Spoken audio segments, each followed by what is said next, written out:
If your faith feels lost in the chaos, you're not alone. If your story feels impossible, listen up. This is how rock's wildest rebel found hope. For years, Alice Cooper was the poster child of shock rock, living fast, playing hard, and losing himself to fame. But behind the makeup and mayhem, something was missing. He hit rock bottom, battling addiction and emptiness, until a different kind of power broke through. In his darkest moments, Alice Cooper reached out and discovered a faith that changed everything. Now, he's not just a music icon, he's a man transformed by grace, living proof that no one is beyond redemption. Stick around as Alice Cooper shares his incredible journey from the edge of destruction to the heart of faith.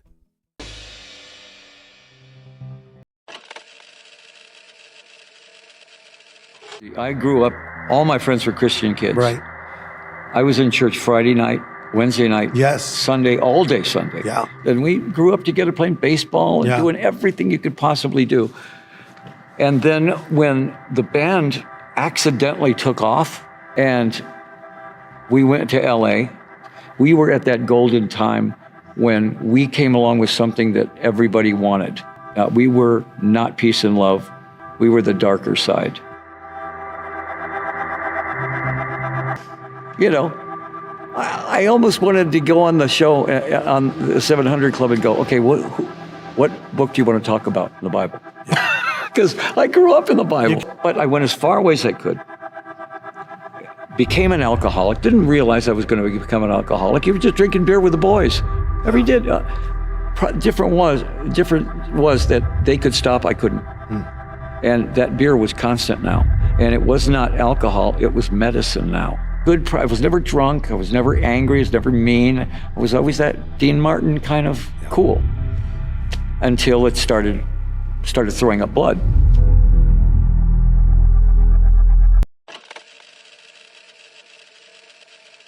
I had been awake for about 4 or 5 days. Yeah. And I was up on top of Beverly Hills in my big mansion. Yeah. I had a pipe, a rock, and a pistol. Whoa. And all my wife's dresses hanging up around the room so nobody could look in because you're paranoid as all get about police coming. You've got your cocaine. And I'm sitting there going, this is it? I've alienated everybody. I've got my cocaine now, though, and I've got my gun. And I go in the other bathroom and I look in the mirror. Now, to this day, I don't know if I had the Alice makeup on. Yeah. But I looked in the mirror and the lines that come down from the makeup were blood. Yeah. And I was probably hallucinating. Yeah. But I flushed the rock down the toilet. Finally called up Cheryl and I said, I'm okay now, I'm back. And she goes, not that easy. Yeah. We finally got to a point of her saying, Christian counseling, and this and that, you set it up. I want to know how serious you are. And it took 5 years before she realized that I was not going to fall back. Wow. You know, into doing cocaine and all that. But I understood that.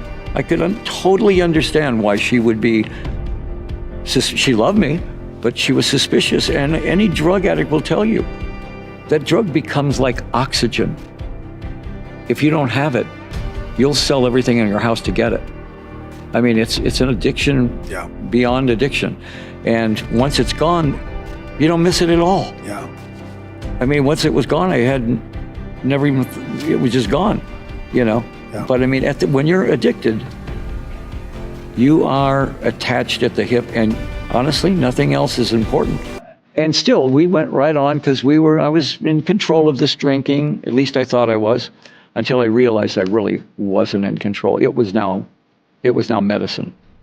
And I didn't even like the taste of it anymore, but I had to have it. I woke up one morning, threw up blood, and Cheryl goes, party's over. And I was in an institute, you know, to stop. And you know what?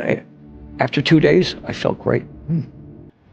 I came out of there, never once had a fallback, never fell back on alcohol, never fell back on drugs. 39 years, 38 years. Well, God took it away from me. Even the doctor said, it's impossible that you don't at least fall off the wagon 3 or 4 times because you're the classic alcoholic. And I said, what you don't understand is that God took it away from me. Yeah. I said, it's a miracle. After a while, though, they went, you know what? God took it away from you. Because they said, everything about your life should be deception. That's what an alcoholic and a drug addict does. They put on this air that they're cured, but back here they're doing this and they're doing that. That never happened. And so even the doctors were going, miracle. You're a 1 in a million case. And I went, well, God works like that. He's the core of everything. He's life itself. He's the light. If we don't all revolve around Christ, and we're way out in space somewhere, he draws you in. He's the light. You're drawn to that light. And it's nothing you can explain in words. It's something that happens to your heart where all of a sudden you realize who this is.